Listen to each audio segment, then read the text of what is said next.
Welcome back to the Who is Will Sims podcast. My guest today is Mr. Pat Renny. He's a songwriter, singer from Baltimore, Maryland. How long you been doing like performing as Pat Renny? How long you been doing that for? Probably since like maybe after the pandemic, like maybe like, sometime like early 2021 and everything like that. I mean, before that I was doing open mic nights, like at Brewers Cask with Mark McKenna and doing T-Volve with Rob and everything like that. And even before that I was in a pop punk band. But to say actually getting into the music scene as Pat Renny, I would say probably early 2021, really. Nice. Yeah, I mean, we only kind of met like earlier this year, and I know you've been doing shows in the scene and stuff. But I've been hearing your stuff because I've been seeing you play out, and I've really been enjoying it. So I'm happy to have you come on and talk about your new record, and yeah, just kind of dive deep into what makes Pat Renny tick. Appreciate it, man. Thank you. That means a lot. So did you used to sing a lot as a kid? Yeah, I did actually. So it's like a very traditional Filipino background. And there's always going to be like a karaoke machine and everything like that. So I would always see my parents at Filipino get-togethers. Like my dad would be singing karaoke with his friends and everything like that. And they would go like, Patrick, go sing karaoke. And I would sing like, the classic Backstreet Boys and NSYNC, back in the day and everything like that too. So yeah, it's always been, I've always loved to sing when I was a kid, to now. So nice. I was going to ask what some of the first songs you can remember singing are. So I mean, was it like stuff on the radio, or did you like, was it like, I know for me, like whenever I would go with my dad, he always had like all these different classic rock CDs, like all the greatest hits and stuff. Like what was some of the first stuff that like kind of got you singing? I'm not trying to sound like your typical 90s kid, but I mean, it was probably the first Backstreet Boys record. Nice. Yeah, I was singing like that first record was, on repeat when I was a child. So. I mean, yeah, we were definitely more in the Backstreet Boys camp than NSYNC, but oh heck yeah, man. But yeah. That's cool, man. So a lot of pop influences. Was there any like other stuff that kind of like drew you more towards music? Oh yeah, for sure. I mean, I'm gonna bring up our childhood again. Like we brought out my rock side. So I was a big fan of the movie School of Rock with Jack Black. Okay. Yeah. So when I saw a bunch of those kids, like start a band with Jack Black, it made me want to pick up a guitar at 10 years old, and everything like that. So I picked up a guitar at probably like early middle school, and I also wanted to learn how to play the bass because I was a big Beatles fan. I still am a big Beatles fan, and Paul McCartney was, one of my heroes when I was a kid. So I wanted to play bass because of Paul McCartney. So nice. So you play guitar, you play bass, you play any other instruments at all? Yeah, I mess around with the keys. I'm not the best at it, but I mess around with the keys here and there. I used to play saxophone back in elementary school through high school. I was one of those Kenwood band geeks back in the day. So, fun fact there. Nice. Yeah, I was just wondering because I'm gonna kind of dive into that a little more as we get into like the recording side of things and all that, because I'm always curious about that process with everybody. So before you started performing as Pat Renny, were you in like any kind of bands or anything like that? Did you try out? Oh yeah. For any, like, was that anything you tried to get into? Oh yeah, for sure. I mean, like, when you're in high school, you listen to a lot of the essentials, like, Fall Out Boy, Simple Plan, All Time Low, All American Rejects, Sum 41, and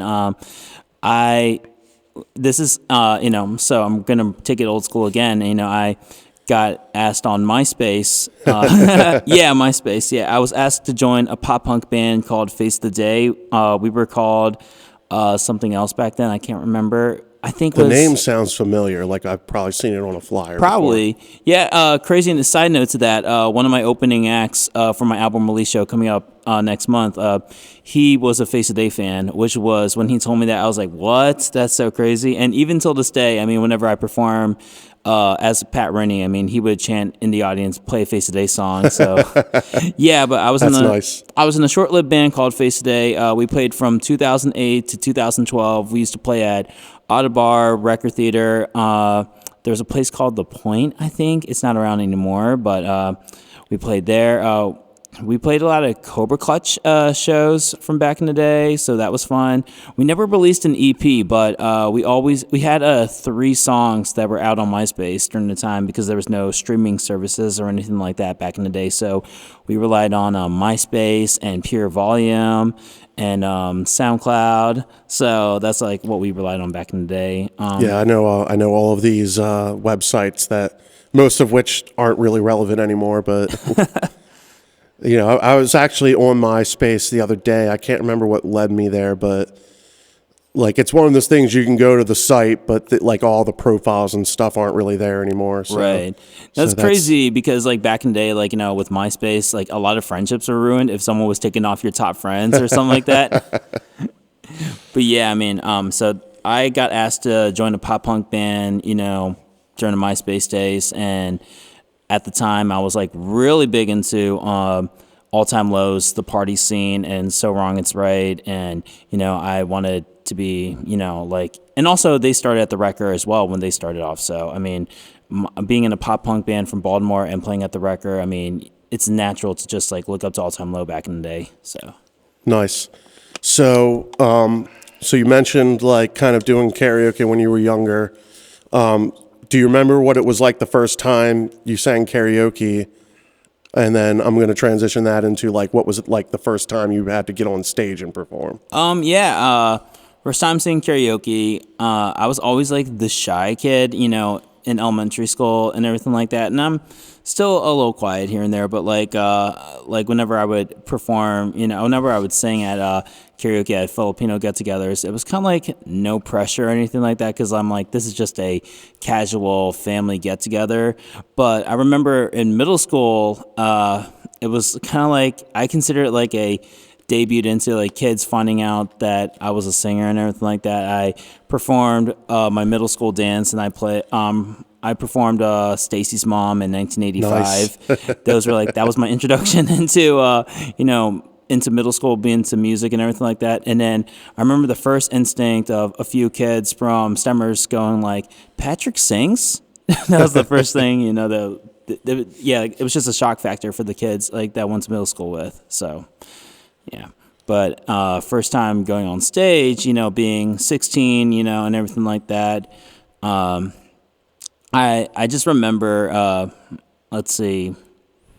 I was 17, my bad. My timeline's a little off, but like I was 17 and our first show was in the 8x10 with Face a Day. Our first show was 8x10 Club. Nice. And I remember it being a Wednesday night.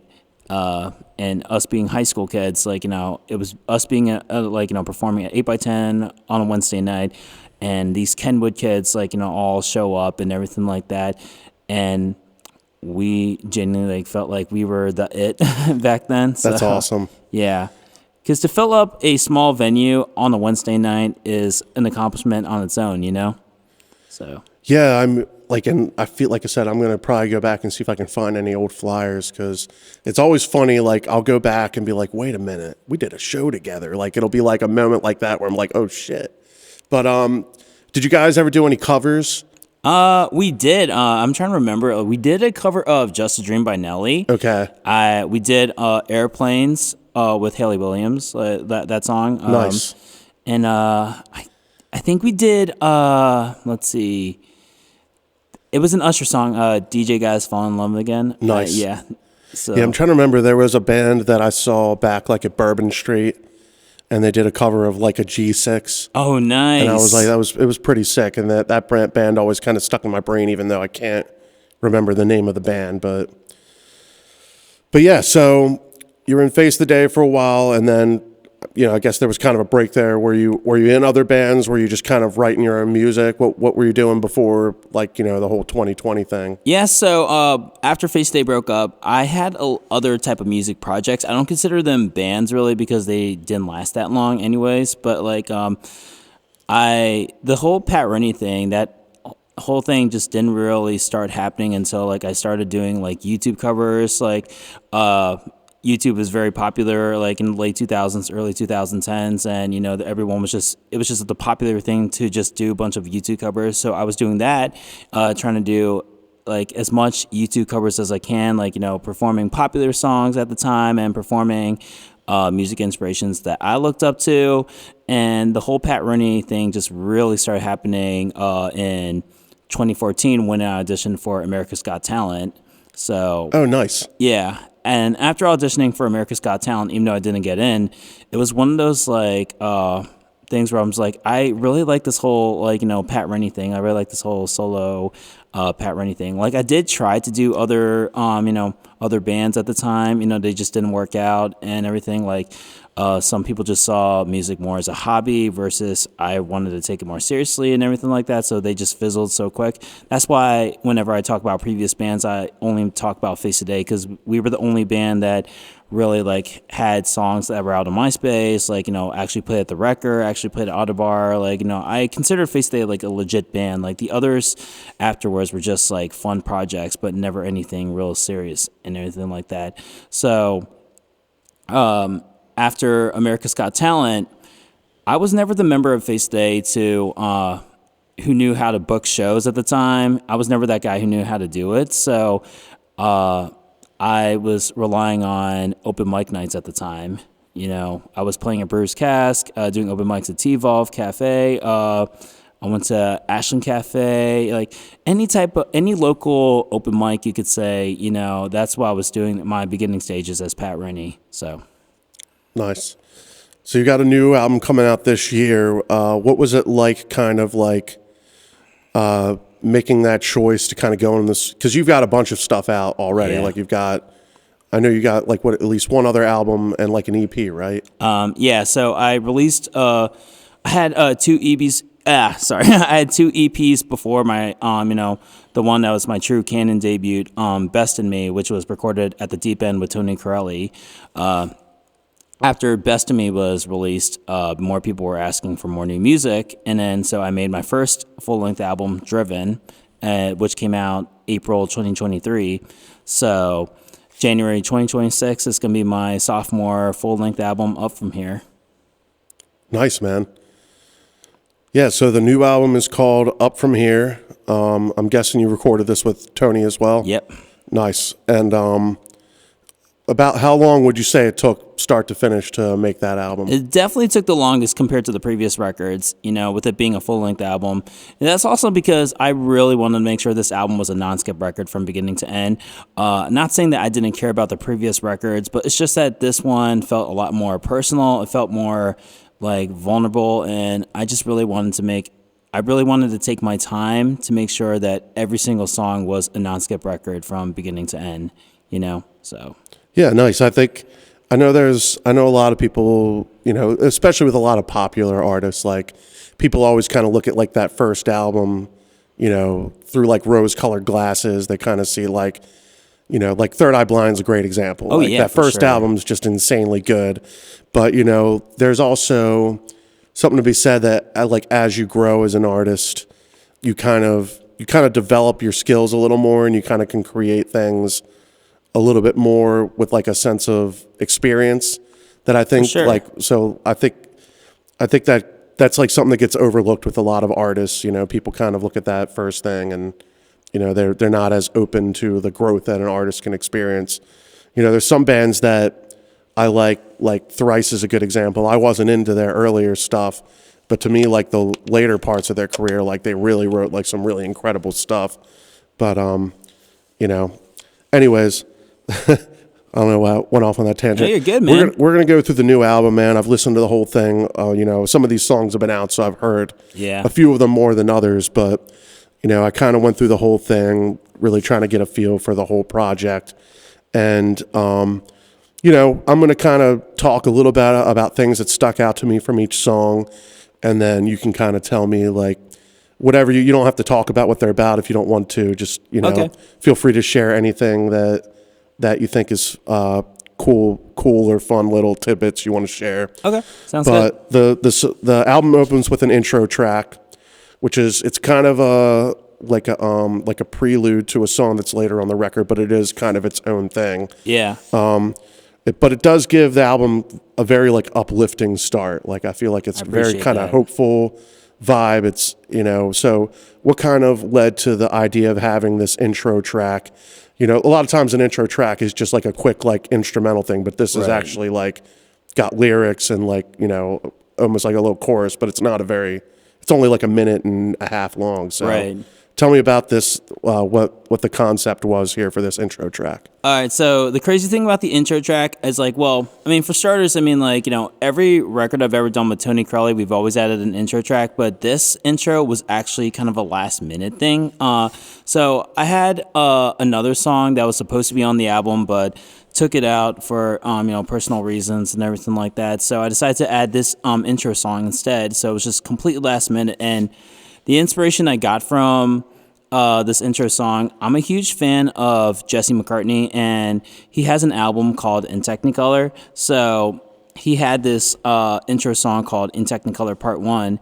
And since this was like a complete last minute thing, and it's also a tradition anyways to make an intro song with Tony anyways, I was just like, okay, I'm just going to call it Up From Here Part 1. And then that's just, how it came about from that. So That's cool. It's funny you mentioned Jesse McCartney because it's a name I haven't heard for a while, but as soon as you said it, I was like, I can hear that in the music, just the production elements and the vocal styles and stuff. I appreciate that. Really stuck out. All right, next song is "Thinking About You," which I've heard before. I think this was out. Was this out already? Yeah, so the first single of this album, Thinking About You, it came out January of this year. I don't know if you're gonna, release this episode. 2025. So Yeah. January 2025. 26. So this isn't out yet. The album's coming out January 2026. But the single, when did the single come out? Yeah. I'm sorry. Yeah, so the single came out January 2025, and Kevin hosted a Thinking About You music video premiere show in February, which was pretty fun. It was a really nice turnout for that Metro Gallery show. But yeah, I decided that one to be the first single for this new album because I wanted something that was a little different from Driven and Best of Me. And I felt like that song was like a great introduction to what my new album was going to sound like. Definitely wanted to create something that was a bit more just a bit more urban vibe, you could say, about that. Yeah, I was saying it has a bit of an R&B style to it. Yeah, and that's what I was aiming for. And then, the very energetic vocals, strong hook. I also love the call and response part to it. Have you done this song live and like implemented that? I did, yeah. Nice. It was so cool, having people already know the song, like, at Metro Gallery, and then people were just like responding to it and everything like that. So that was fun. Yeah, but it just felt like a great introduction. And also, Ian Bell did an amazing job filming the music video for it as well. Nice. So it was just the full package and a great introduction to the new album. Yeah, Ian is awesome. All right, the next song is "I Promise," and this is probably like one of my favorite ones on the record. Thank you. I love the start of it. The start kind of almost gave me like a prayer vibes a little bit with just like the very moody, just kind of vocal intro. But I also love the chorus lyrics and the melody and everything. Right. Tell me about this song. Yeah, I Promise was just a very vulnerable song that I just like. It's my personal favorite off the album as well. It's just very raw, very vulnerable. And I decided to have this one as a single because like it was just, obviously probably being biased, it's just my favorite song off the album. And just like, it was just a story to be told. And when me and Ian like filmed this music video for it too, I mean, like it was just a totally different mood compared to anything we've ever worked on in the past. So, and just going to, like I said, through a different music direction of what I wanted to go through, I felt like it was just like Thinking About You. I think it was just a great introduction to what the new album is going to sound like, So Nice. The next song is "Up From Here," which that I kind of got stuck in my head a little bit. The up from here. And then like I also like the instrumentation on this one. It's got a really cool drum loop. The acoustic guitar kind of stuck out to me. right. In general, like when you're recording a lot of these, what's kind of like the process for like building some of these songs out? So whenever I go to Tony Corelli's, I just come up with an idea and then I just play it for him. I sometimes would show Tony a little riff on my acoustic, or I would just like show him a little voice memo I've done on my phone, and then Tony does his magic and then surprises me every time. Really? Yeah. So, like I give credit to Tony because Tony, really just. He really challenges me in the best way ever when recording these songs. But for Up From Here specifically, and why I wanted to name my album, Up From Here, it's truly a story of my music journey from starting in a band to where I am now. And that's why I felt like it was a perfect title track for this new album. And the song itself, if you listen to, the verses, it's a story from my music journey. It's a story about my music journey, which is why it's just it's a favorite of mine, and I can't wait to play it live at the Wrecker. Nice. Have you played a lot of these songs yet, or have you been saving them for the show? I've been saving them for the show, but I mean, Thinking About You and So What, or since they were the two main singles of 2025, I've been playing them a couple times, but I didn't perform much this year because I really, really wanted to finish this album. I really want to finish this record and everything like that. But there's a handful of songs off this new album I just can't wait to play live. So obviously got to play the essentials too, like Is This Goodbye and Best in Me. But I mean, I just can't wait to play these new songs live for sure. Hell yeah. So the next song, So What, has this transition in it, this robotic dropout thing that's awesome. And then there's a similar effect that's over the chorus that I thought was awesome. Tell me about making that song, man. That's a really cool track. Yeah, man. So What? I mean, it was one of those songs that I wanted to make it us against the world type of vibe, and I was a big fan. I still am a big fan. So when I was thinking of musicians that I wanted to create for this album, big fan of Jay Park, big fan of Keshi, and whenever I would go to Tony's, I would show some inspirations where I got them from, and then Tony would transition in a way that doesn't make it sound identical, but the similar vibe in a way. Yeah. So yeah, I was listening to a lot of Jay Park and Keshi when making this record and everything like that. And So What is just one of those fun vibes with a message of it's us against the world type of vibe, Nice. Yeah, the thing, what I love about working with Tony is, and it's that's the thing about working with producers, they know the tools that they have at their disposal. So sometimes they can just come up with a sound that you didn't even think of. Yeah. And you're just how does this work? Exactly. Because they have the ear that, I'm not saying that, we don't have the ear, but it's good having another ear to listen to, what, to have that vision come to life, you could say, So. Nice. So the next song is Seasons. This features, you said, is it Ben Shanoltz? Yeah, from the band Come Out Swinging. Okay, nice. I liked the visual elements that the lyrics kind of give you. I love when a song can make you imagine the story in your head a little bit. Exactly. That was kind of popping out to me in this one. Talking about the changing of the seasons and stuff like that. Yeah, I wanted a very metaphorical song that relates to mental health in a way, because I mean it's just changing with the seasons, the same thing with your mental health. Some days that you feel a total boss, but other days you feel very vulnerable and very in your head and everything like that. And that's the message that I try to get with that song specifically. But Ben from Come Out Swinging, I hit him up and then he added his own flavor to the guitar parts and everything like that, and it came out really cool. And I'm very proud of that track. I'm proud of the whole album, but Ben did an amazing job making that song come to life for sure. Nice. Yeah, I like a lot of the themes in the record, definitely always the mental health stuff. I can always relate to that because I feel that way all the time. Some days I'm riding high and some days I'm just down in the dirt. For sure, man. But yeah, I have a lot of songs I try to tackle as much of that in my songs as I can because that, songs can be therapy, Absolutely, man. Absolutely. All right, the next song is "I Won't Let You," and one of the things that stuck out to me were like the harmonies you were doing in this song. Right. Like I'm assuming you do all your own harmonies and stuff. Yeah. Tony's really great at picking out harmonies. For sure. And I think that like that's always like one of those things that sticks out to me in a great song is if there's really great like vocal layering and stuff. Absolutely, man.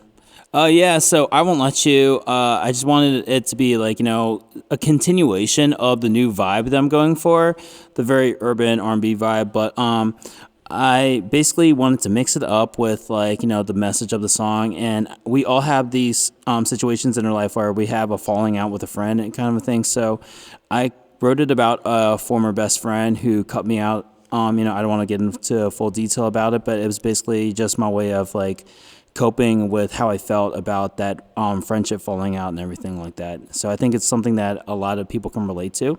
So Yeah, I've written a few songs about like band breakups and stuff like that, or just there's I tend to write a lot of relationship style songs, but it's not necessarily like like a couple relationships, just like relationships I have with other people. exactly. So all right, the next song is "Breathe," which features Semantics. Yeah, man. Which is awesome. I love those guys. Great guys. Was it like kind of just Kyle, or did you have like a couple other guys come in? Was it like a full-on collab? So I just had Kyle come in. So I wrote the song already, and what came about to this collaboration. So Semantics opened for me at Metro Gallery to promote my music video, "Thinking About You," and I reached out to Kyle because I felt like this song was really, really missing something, and I reached out to Kyle from Semantics because I just love Kyle's vibe. I love his voice and everything like that. And when he came to the studio, he really made a Semantics style with the song, which I love. Nice. So yeah, he really. I said to Kyle, I was like, dude, just do your thing. Add your Semantics flavor. I'll let you know if I don't like it. But I just totally vibed with it, and it sounds so much better than the original version. So Yeah. I felt that as soon as the track started. I was like, I can hear like a little bit of that. You can hear the that semantics influence in it. So that's really cool. I love those guys. I like when you bring somebody in, because I do that a lot. I'll particularly like I like having like a female vocalist come in and add like layers and stuff, and it always just gives it just takes the song to another level. Exactly. So it's great when like usually I'm pretty good. I'll know like, oh, like I need to get this person in on this song, and it's always Right. cool when they do it. It's crazy you say that too, because like after this album is released, my goal for 2026, besides doing more out of state shows, is to have more collaborations for future, recordings and everything like that. So I already have a handful of musicians from our music scene. I don't want to give away spoilers, but Yeah. a handful of musicians from our music scene are down to record some collabs for 2026, which I'm very excited about. So. Hell yeah. Every time I see Brad, he's like, when are we doing a song together? I'm like, dude, like it's going to happen. We got to make it happen. I actually was a part of a gang vocal thing that Brad, asked me to do. So it was a cover of, I forgot which cover it was, but I mean, it sounded really dope. So Nice. Cool. All right. The next song is called "Hesitate." I noticed a lot of electronic influences on this album. Yep. In particular this song, I liked a lot of the sounds you guys picked out. Yeah. How do you guys come up with these like the different drum loops and stuff like that? Do you have anything like kind of in mind when you go in, or is that like a lot of Tony just like pulling stuff out of the tool bag? Oh my gosh. Well, crazy that you're asking this about this specific song, because like this was actually the first song that me and Tony recorded for this record and everything like that. So I basically like told Tony the direction I wanted to take this record, and I showed, some of the J Park and Keshi influences when recording it and everything like that. This specific record, I just really, really wanted to I really just wanted to challenge myself. Just wanted to do something that was different from what I did with the previous records. Because like with Best in Me was a very pop ballad, EP driven, a lot of EDM, dubstep pop vibes, and everything like that. So when I wanted a introduction of what I wanted this new record to sound to Tony, I knew that this song was going to be the first song to record for this new record. So Nice. Yeah, I think sometimes there's certain sounds that pop out to me, and I'm trying to dive into some of that, artificial drum type, creating loops and stuff like that. right. And so I guess maybe that's just been kind of in my brain. So when I hear one that's really cool, I'm like, oh, that's awesome. Right. All right, the last song on the record is Lately. It's definitely a more somber finish to the album. Great closing track. Appreciate it, man. Tell me a bit about this song. Yeah, man. So Lately, I knew I wanted it to be the closing song for the record because I just wanted to create something that was a bit more, like you said, more somber, a bit more, orchestra vibe, just like a nice little ballad. My previous record, Driven, I had a piano song called Lost, and it was just a raw piano, one vocal track and everything like that. So I felt like this time I wanted to do the same thing, but instead, add layers to it this time. Add some harmonies, add some orchestra vibe. Just really wanted to. It just felt like the perfect closing song, you could say. To this whole record and everything like that. Especially with taking 2 years of recording this whole record and everything like that. Just felt like the perfect closing song and everything. And yeah, man, 2 years recording this new record, and I'm so excited for this to finally come out and everything. So, Hell yeah, man! It's a great collection of songs, and they've got great energy to them. I think you did a great job, man. Appreciate it, man. You said remind us all when the record releases.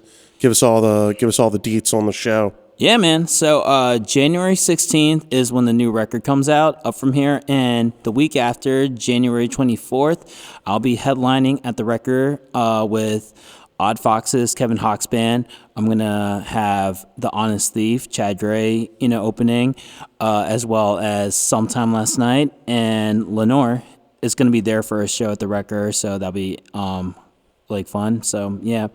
I'm happy that all four bands, were down to open for me for this album release show. It's got a great collection of great artists, and everyone who supports local music, please stay from beginning to end. That's all I can ask, because we are a big music community.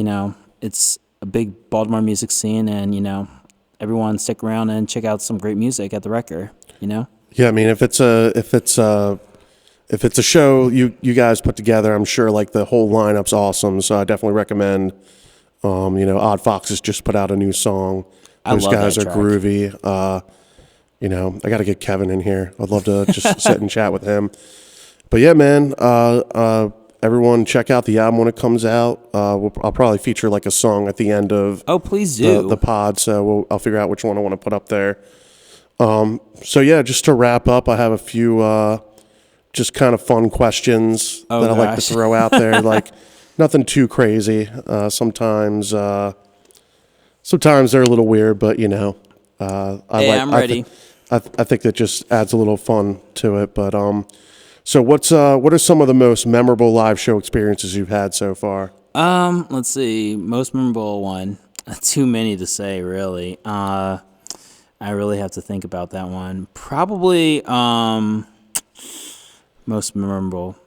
I think my previous album release, when I released Driven, because I think that one was my highest selling show to date. And with the response of how well the ticket sales have been going for this album, I'm very confident that I think that I can beat my record for highest selling tickets, that I've done so far. But that tied with, there's another one, probably my first Baltimore Soundstage show, because that one was a lot of fun as well. Performing, I remember I performed Can You Feel the Love Tonight by Elton John. Hell yeah. Then I remember seeing everyone from the audience go crazy over that, so that was fun. And then seeing people do a dance pit to Is This Goodbye. I remember, grabbing the mic going did you guys really just mosh to a pop song? So it would have to be my last album release show, tied with the Baltimore Soundstage show that I did when I opened for LJR. So Hell yeah, very nice. Yeah, I think it's always fun when you bust out a cover no one's expecting. yeah, You know, man. there's usually at least one or two songs in the night. Like last night, I was playing at this place up in Union Bridge, which is like up near Westminster, and we just did like Blurry by Puddle of Mud. It wasn't Nice. it wasn't like anything crazy. It was like a little bit of an interpretation just because of like the arrangement of the band.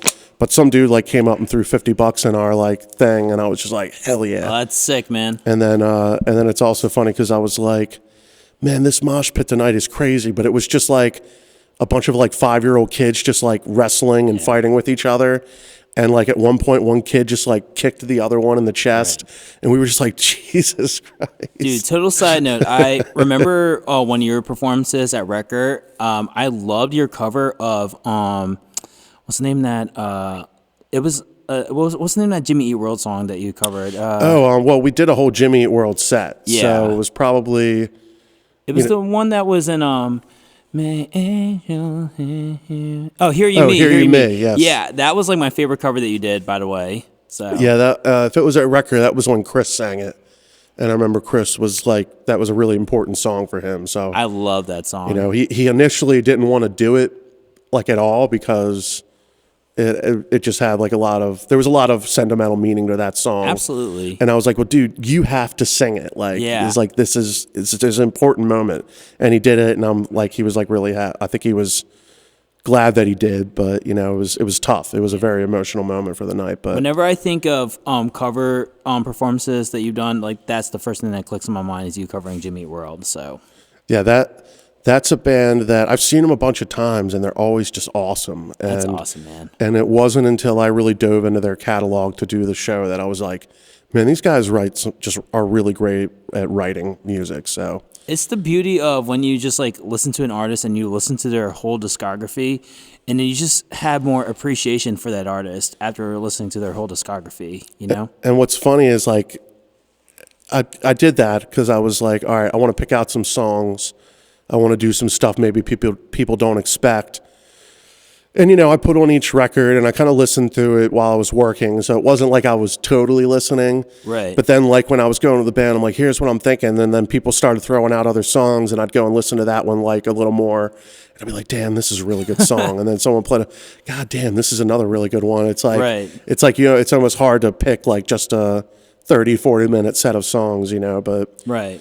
But yeah, you know, I also try to remember that most people only know like the popular ones. I don't want to like bore them with all the deep cuts and stuff. But I mean, that's like why whenever I go to a concert and you know, someone performing, you know, doesn't perform the essentials, it's just like, oh my God. Yeah. It's like I try to appreciate, you know, like it's not that I don't appreciate, you know, but I do appreciate like the whole performance and everything like that. But you know, a lot of people like also come, you know, to hear the essentials as well, you know. So yeah.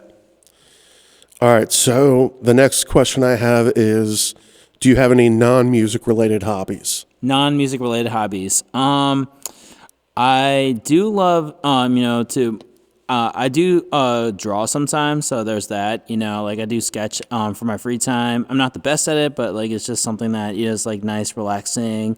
And also sometimes me and Kevin would hit up the golf park, you know, just like, you know, Hell yeah.